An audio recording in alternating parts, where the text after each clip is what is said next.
Hello and welcome to Mentoring the Mentors. This is Minakshi Narula and my dear educators. Today we shall discuss intelligence and some of the theories related to multiple intelligences.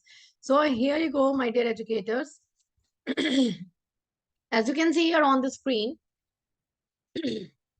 like we all have certain attributes, have certain personality traits, we have got certain psychological attributes, right? So my dear educators, if I talk about intelligence, now what is intelligence? जब भी हमारे मन में intelligence की बात आती है, हम क्या सोचते हैं कि पर्टिकुलर पर्सन वो कितना क्विक है प्रॉब्लम को सॉल्व करने के लिए, कितनी उसकी अंडरस्टैंडिंग है, कितना उसका कॉग्निटिव यानी हेड यानी नॉलेज है, एंड कितना वो क्विकली अपनी स्किल्स को यूज करके अपने चैलेंजेस से ओवरकम कर सकता है, right? Understanding the relationship between his learning and the outer world. So we talk about like this is intelligence. So if I talk about the formal definition, the Oxford Dictionary explains intelligence as the power of perceiving, learning, understanding and knowing.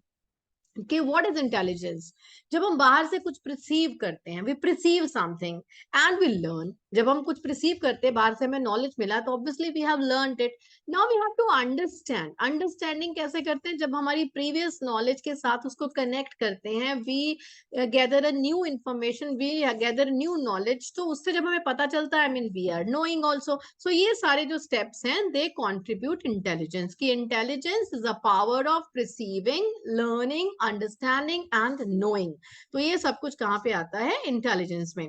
If you talk about Alfred Bennett, he defined intelligence as the ability to judge well, to understand well, to reason well, right? तो Alfred ने क्या कहा कि हमारी जो intelligence है, अगर हम हमारी जो एबिलिटी है, चीजों को अच्छे तरीके से हम जज कर पाए, समझें, अंडरस्टैंड कर पाए एंड रीजनिंग स्किल्स हो, रीजन अच्छे से कर पाए, that is intelligence. So next is Wetzler. He has given us another aspect of this intelligence, right? So there are different theories for that. If I go ahead with Wetzler, whose intelligence tests are most widely used, understood intelligence in the terms of functionality. क्या बोला गया उन्होंने कि intelligence क्या है? It in terms of functionality and its value for adaptation to the environment. उन्होंने क्या define किया कि intelligence is the global and the aggregate capacity of an individual to think rationally, act purposefully and to deal effectively with his or her environment, right? हम पहले भी जब हमने बात किया कि नॉर्मल हम जब इंटेलिजेंस की बात करते हैं, हम यही सोचते हैं कि एक जो पर्टिकुलर पर्सन है वो कैसे रैशनली सोचता है, पर्पसफुली एक्ट करता है, ये नहीं कि बिना सोचे समझे, बिना किसी पर्पस के वो कोई भी कदम उठाता है, और जब डील करेगा किसी सिचुएशन के साथ, इफेक्टिवली डील करेगा और अपने एनवायरमेंट, अपनी सराउंडिंग्स को देखते हुए उसके साथ डील करेगा. So this is the definition given by Wechsler and earlier we talked about Alford, who has already explained us like intelligence is the ability to judge well, to understand well and to reason well. Reasoning की बात आती है, rational thinking की बात आती है, चाहे हम नॉर्मल डेफिनेशन की बात करें, चाहे प्रॉपर किसी ऑथर की, साइकोलॉजिस्ट की डेफिनेशन की हम बात करें, everywhere we talk about you being witty, thinking rationally, right, dealing effectively, purposefully. हमारा जो एक्ट होता है that based on some purpose, right? So this is like that. There are many other psychologists also. So in this video, we shall talk about some of the theories. If I talk about psychologists, they have proposed several theories of intelligence. तो theories को अगर हम broadly classify करना चाहें, तो हम उसको classify करेंगे बेस्ड ऑन साइकोमेट्रिक या उसकी स्ट्रक्चरल अप्रोच के बेसिस पर एंड इंफॉर्मेशन प्रोसेसिंग अप्रोच के ऊपर, कि उसका साइकोमेट्रिक अप्रोच क्या है, उसका स्ट्रक्चर क्या है, या तो इस तरीके से हम उनको डिवाइड कर सकते हैं, और मे बी बेस्ड ऑन कि इंफॉर्मेशन को हम प्रोसेस कैसे करते हैं. तो that can be broadly categorise into two types. First of all, if I talk about psychometric approach, it considers intelligence as an aggregate of abilities. It expresses the individual performance in terms of single index of cognitive abilities. के इसमें बहुत सारी abilities contribute करके कि aggregate सारी abilities का हो गया है, मेरे अंदर जो जो abilities हैं, but finally मेरा कैसे पता चलेगा कि what whether I'm intelligent or not based on my cognitive abilities. So cognition का मतलब होता है knowledge. जब हम बात कर रहे हैं 3 domains की, CAP होता है. C is cognitive, A is affective and P is psychomotor. Right तो इसको हम 3H अप्रोच भी कहते हैं, हेड, हार्ट एंड हैंड. तो कॉग्निटिव एबिलिटीज के बेसिस पर, हमारी कॉग्निशन या नॉलेज के बेसिस पर ही हमें असेस किया जाता है कि whether we have got high in IQ और may be have low IQ, हमारी इंटेलिजेंस कितनी है. If I talk about the another approach, which is information processing approach, it describes a process people use in intellectual reasoning and problem solving. कि हम reasoning और problem solving ability हमारी क्या है, हम इंफॉर्मेशन को प्रोसेस कैसे करते हैं, right. So this is another approach. So the major focus of this approach is on how an intelligent person acts. हम कैसे act करते हैं, rather than focusing on the structure of intelligence or maybe underlying dimensions. हम कैसे act करते हैं, this is the main agenda, right? So we mentioned above, as we have already talked about, that Alfred Bennett, उन्होंने क्या बोला था, judge well, reason well, act well, right? So he was the first psychologist who tried to formalize the concept of intelligence in terms of mental operations, right? कि हमारी जो intelligence होती है, it is there in terms of mental operation. And prior to him, we find the notion of intelligence described in a general way, philosophical way, like we got to know cultural traditions and all, कि कैसा intelligence होता है. So he was the first person to define intelligence, right? वो याद रखना वो कौन सा है, judge well, act well, right? Differentiating more intelligent from the less intelligence. इसकी जो theory है, Bennett's theory of intelligence, it was rather simple as it arose from interest in कि more intelligent कौन है, simple less intelligent कौन है. तो simple theory है just इसको differentiate करने के लिए. इसमें क्या है, consisting of one similar set of abilities which can be used for solving any or every problem in individual environment. And his theory of intelligence is called uni or one factor theory of intelligence. क्योंकि हम सिर्फ इसमें एक factor को consider करते हैं, consisting of one similar set of abilities की problem को सॉल्व करने की एबिलिटी, उसके बेसिस पर हम उसको जज करते हैं whether the person is more intelligent or is less intelligent. तो it is uni or one factor theory of intelligence, इसमें ज्यादा फैक्टर्स नहीं हैं, राइट. तो ये हमारे पास सबसे पहले आया था, राइट, एल्फ्रेड बेनेट.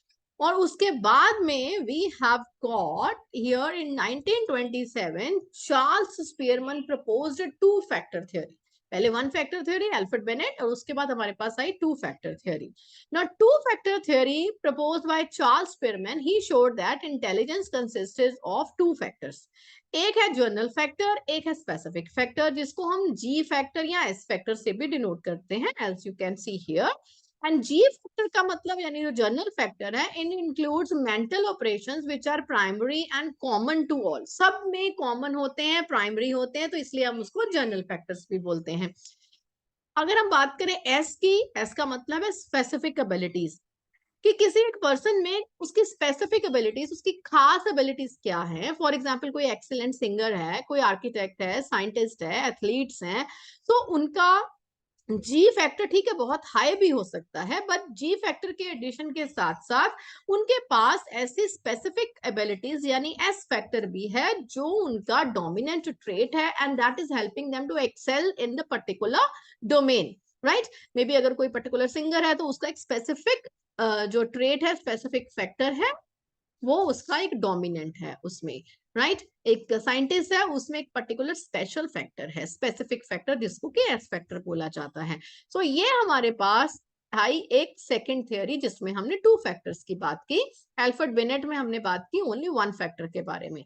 अब हम बात कर रहे हैं Louis Thurstone theory. He proposed the theory of primary mental abilities, and its state intelligence consists of 7 primary abilities, right? 7 primary abilities के बारे में बात की है लुईस थर्स्टन. इनमें क्या कहा गया है, इसमें ये हमारे पास जो 7 पॉइंट्स लिखे हुए हैं. फर्स्ट इज वर्बल कॉम्प्रीहेंशन, कि हम वर्बली कैसे कॉम्प्रिहेंड करते हैं, वो शब्दों के मतलब को समझना, कॉन्सेप्ट्स को अंडरस्टैंड करना, आइडियाज को लिंक करना। एंड सेकेंड है न्यूमेरिकल एबिलिटीज, हमारी speed, accuracy in numerical and computational skills. और थर्ड है स्पेशियल रिलेशंस, यानी विजुअलाइजिंग पैटर्न्स, फॉर्म्स, जो आर्किटेक्चरल टाइप में स्पेस को अच्छे से समझना, वो यूटिलाइज करना, किस तरीके से हम उसको अच्छे से समझ पाते हैं। So that is spatial relation. And उसके बाद है परसेप्चुअल स्पीड, जब fourth point is like speed in perceiving the details. Perceptual speed, कि हम जो चीजों को समझते हैं, परसीव करने की हमारी स्पीड, हमारी एबिलिटी क्या है। And then word fluency, using words fluently and flexibly, right. हम वर्ड्स को जब यूज कर रहे हैं उसमें हम कितने फ्लुएंटली यूज कर रहे हैं, कितना हम फ्लेक्सिबली उन वर्ड्स को चेंज कर सकते हैं, इवन बातचीत करते हुए, replacing one word with another words and names, और we can understand that. So next sixth one is a memory, like accuracy in recalling the information, जो हमारे पास पहले से ही इंफॉर्मेशन है उसको टाइम आने पर हम कैसे रिकॉल कर पा रहे हैं, तो वो भी हमारे इस एट्रीब्यूट में आता है। And seventh attribute is inductive reasoning, right. So जो हमारे बच्चों की रीजनिंग के हम टेस्ट भी करते हैं कि हमारी reasoning deriving general rules of presented facts, तो ये हमारे आ गए 7 that given by Louis Thurstone, right. इसने बोला कि 7 फैक्टर्स होते हैं। अब उसके बाद हम बात करते हैं Arthur Jensen. He proposed a hierarchical model of intelligence consisting of abilities operating at 2 levels. Right, Arthur Jensen ने कहा कि इसमें 2 लेवल्स पर जो है हमारी एबिलिटीज काम करती हैं, लेवल 1 एंड लेवल 2। लेवल 1 जो है, it is the associative learning in which output is more और less similar to the input. Like जो हमारे पास इनपुट आया है वो ही बेसिकली आउटपुट जाता है, उसमें ज्यादा डिफरेंस नहीं आता। अब देखिए, जब बच्चे किसी चीज को क्रैम करते हैं, मेमोराइज करते हैं, रोड लर्निंग के थ्रू उसको लर्न कर लिया, and then regurgitate the same thing, right? So that is कि उसमें इनपुट और आउटपुट में कोई खास फर्क नहीं होता है। That is level 1 type of learning. जब हम बात करते हैं लेवल 2, इसको हम हायर लेवल है, we talk about this is cognitive competence. इसमें आती है higher order thinking skills as they transform the input to produce an effective output. जब इनपुट सेम है, इनपुट आउटपुट सेम है, उसमें कोई खास फर्क नहीं है, that is the level 1 of this associative learning. और जब हम बात करते हैं कॉम्पिटेंस की, कॉग्निटिव कॉम्पिटेंस, यानी नॉलेज को हमें चेंज करके जो प्रेजेंट करने की कॉम्पिटेंस है, that is level 2, right. Input हमारे पास आई इंफॉर्मेशन, बट हमने उसकी प्रोसेसिंग किया, after processing we have presented it effectively. So ये लेवल 1 एंड 2 की थ्योरी किसने दी है? Arthur Jensen. Now let's talk about J.P. Guilford. He proposed a structure of interest model. Now, what is structure of interest model? It classifies intellectual trait among 3 dimensions. इन्होंने बोला कि 3 dimensions में character traits होते हैं। ये 3 dimensions क्या हैं? Operation, content and product. Operation, content and product. सबसे पहले हम बात करते हैं कि operations की। इसमें क्या क्या आता है? Cognition, नॉलेज, मेमोरी की रिकॉर्डिंग, मेमोरी में जब हमने उसको नॉलेज को रिकॉर्ड किया, memory recording and memory retention, कितनी देर तक वो जो नॉलेज है हमारी मेमोरी में रह रहा है। डाइवर्जेंट प्रोडक्शन, उसको हम प्रोड्यूस करते हैं डाइवर्जेंटली या कन्वर्जेंट प्रोडक्शन, एंड उसका इवेल्युएशन। ये सब चीजें आती हैं ऑपरेशंस में, यानी कि नॉलेज का हमने क्या क्या उसके ऊपर हमने डिफरेंट ऑपरेशंस किए कि उसको मेमोरी में स्टोर किया, उसको रिकॉल किया, उसको रिटेन किया, divergent production and convergent production, and उसका इवेल्युएशन। अब जो सेकेंड डायमेंशन इन्होंने बात किया, दैट इज कंटेंट। कंटेंट का मतलब क्या है? It refers to the nature of materials और information on which intellectual operations are perform. जो हमने ऑपरेशंस परफॉर्म करने हैं वो कोई कंटेंट तो होना चाहिए, कोई नॉलेज तो होनी चाहिए, उसी के ऊपर ही तो ये ऑपरेशन जो है वो परफॉर्म होंगे। इंफॉर्मेशन होगा तभी तो वो प्रोसेसिंग होगी। हमारे अरिथमेटिक ऑपरेशन है, उनको किसके ऊपर यूज करेंगे? जब हमारे पास कोई डिजिट्स हैं, कोई फिगर्स हैं, कोई नंबर्स दिए हुए हैं। तो ऐसे हमारे पास जो कंटेंट है वो क्या होता है? वो ऐसा मटेरियल या ऐसी इंफॉर्मेशन जिसके ऊपर हम ऑपरेशंस को परफॉर्म करेंगे। एंड इसमें क्या क्या चीजें आती है? देखो, हमारे पास जो नॉलेज आएगा वो कैसे आएगा? हमारी ऑब्वियसली हमारी सेंसेस के थ्रू आएगा, राइट। जो कंटेंट हमारे पास आएगा, जो इंफॉर्मेशन आएगी, या तो हम आंखों से देखेंगे, विजुअली आएगा, हम कानों से सुनेंगे, ऑडिटरी होगा, राइट? कहीं पे हमने सिंबल्स देखे हैं, उन सिंबल्स को हम समझ रहे हैं, that is also visualising. Symbolic भी हो सकता है, सिमेंटिक, हम शब्दों को भी पढ़ सकते हैं, चित्रों को, पिक्चर्स को भी देख सकते हैं। एंड बिहेवियरल भी हो सकता है कि किसी के बिहेवियर से, जेस्चर से, उसके एटीट्यूड से, उससे हमने कैसे नॉलेज रिसीव किया। तो ये हमारे पास इंफॉर्मेशन आया, इंफॉर्मेशन का ये जरिया था, यानी कंटेंट की हमने बात किया। और इसके ऊपर हमने क्या किए? ऑपरेशंस। कौन से ऑपरेशन? जो हमें ये नॉलेज मिली, यानी कंटेंट जो है, इसको हमने मेमोरी में रिटेन किया, या उसको रिकॉल किया, या उसको हमने कन्वर्जेंट या डाइवर्जेंट तरीके से उसको प्रोड्यूस किया और उसको इवेल्युएट किया।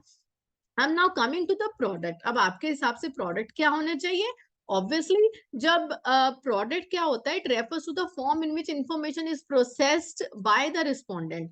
कंटेंट क्या था? इंफॉर्मेशन। और उसको हमने जब ऑपरेट किया तो उसके बाद क्या हो जाएगी? हमारी प्रोडक्ट बन जाएगा, राइट? तो जो प्रोडक्ट बना है, इनको हम क्लासिफाई करते हैं यूनिट्स में, क्लासेस में, रिलेशंस में, सिस्टम में, ट्रांसफॉर्मेशन में, एंड उसकी इम्प्लीकेशंस में। तो इस तरीके से अगर आप देखें कि ये जो क्लासिफिकेशन गुलिफोर्ड ने दिया 1988 में, इसमें 6 इंटू 5 इंटू 6 कैटेगरीज हैं। कैसे? हमने पहले ऊपर 6 कैटेगरीज पढ़ी, क्या है? Cognition, memory recording, memory retention, divergent production, convergent production and evaluation. ये हमारे क्या आ गए? 6 पॉइंट्स। उसके बाद हमने 5 क्या पढ़े कंटेंट के लिए? क्या है? विजुअल है, ऑडिटरी है, सिंबॉलिक है, सिमेंटिंग है, बिहेवियरल है। ये हमारे पास 5 पॉइंट्स आ गए। उसके बाद हमने प्रोडक्ट्स की जब बात की है, इसमें भी हम बात कर रहे हैं कि वो यूनिट्स में, क्लासेस में, रिलेशंस में, सिस्टम्स में, ट्रांसफॉर्मेशन में या इम्प्लीमेशन में हो सकता है।